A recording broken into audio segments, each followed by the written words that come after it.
There is cautious optimism that a deal to release dozens of the hostages held by Hamas in exchange for a pause in fighting in Gaza could soon be announced. Here's Israeli Prime Minister Benjamin Netanyahu. We are making progress. I don't think it's worth saying more, even at this moment, but I hope there will be good news soon. So here is what we know about the potential deal so far. 50 women and children would be released. There would be a 4 to 5 day pause in the fighting, and 3 Palestinian prisoners would be traded for every one hostage. I want to bring in now Gershon Baskin. He is the Middle East director of the International Communities Organization, a human rights advocacy group. Gershon, thank you for your time. Israeli officials have been meeting to discuss a hostage deal. What does that signal to you? We understand there'll be women and children. We understand they'll be released in groups of 10. It'll be logistically difficult for Hamas because they don't want to disclose the locations where these hostages are being hidden. This is why they have demanded that Israel stop all drone flying above Gaza. Apparently, from what we've been told so far, Israel has agreed that during the times when hostages are going to be released, there won't be drones flying, but there will be at other times because Israel will be redeploying its forces to more secure locations in the hope that Hamas does not violate the ceasefire. And I understand that you spearheaded back-channel negotiations with Hamas for the release of Israeli soldier Gilad Shalit, who was kidnapped by the militant group during a cross-border attack back in 2006 and held hostage in Gaza for 5 years. Right. Is this situation similar? And for those who don't really understand that or know about that, could you kind of explain that a little bit to us? Sure. I mean, Gilad Shalit was one Israeli soldier who was held in captivity in Gaza for a period of 5 years and 4 months. He was eventually released in a deal negotiated between Israel and Hamas that I helped to negotiate, where Israel released 1,027 Palestinian prisoners for one Israeli soldier, including more than 300 Palestinians who had killed Israelis, including 4 prisoners who had killed my wife's cousin.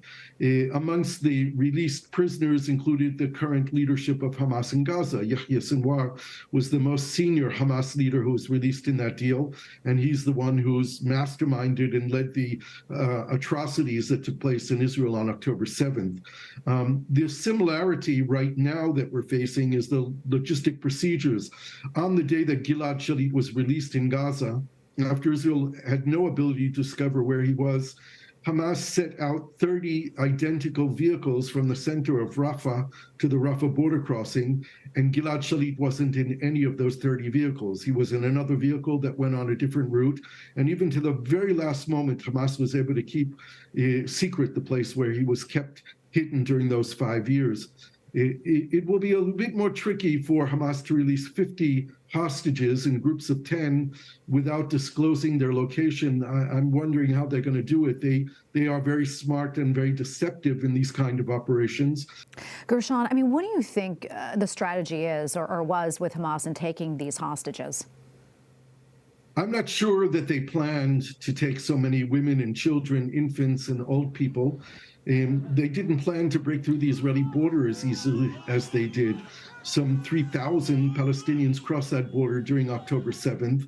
And it's bewildering to imagine that they could have even thought it would be possible to break through the border. I think that most of their soldiers who fought, their elite force, pretty much assumed that they were going to be killed. Many of them were killed on that day, but they did an awful lot of killing themselves. A lot of people who are not Hamas, Islamic Jihad, Popular Resistance Front, other groups crossed the border, and they also took hostages. They were all instructed by Hamas to take hostages into Gaza because the ultimate mission of Yahya Sinwar, the leader of Hamas in Gaza, is to free Palestinian prisoners. How do you see this conflict playing out? I mean, how do you think it ends between Israel and Hamas? Well, I think that Hamas will no longer be in power in Gaza at the end of this war. There's no scenario where the leaders of Hamas are alive at the end of this war. The big question is, how do the Israeli people and the Palestinian people manage to overcome the traumas that we've experienced? The Israelis, the biggest trauma since the Holocaust, and without comparison for the Palestinians, the biggest trauma since their Nakba tragedy of 1948. We need a new generation of Israelis and Palestinians who are going to have what I've been calling our Belfast moment, the moment when we stand up and decide to look forward and say no more. We have so much history of killing and suffering and damage and destruction. We really need a new generation of of leaders who are going to stand up and say, we have to create a different future. Gershon, thank you so much for your time and for your insights. We appreciate it. My pleasure. Thank you.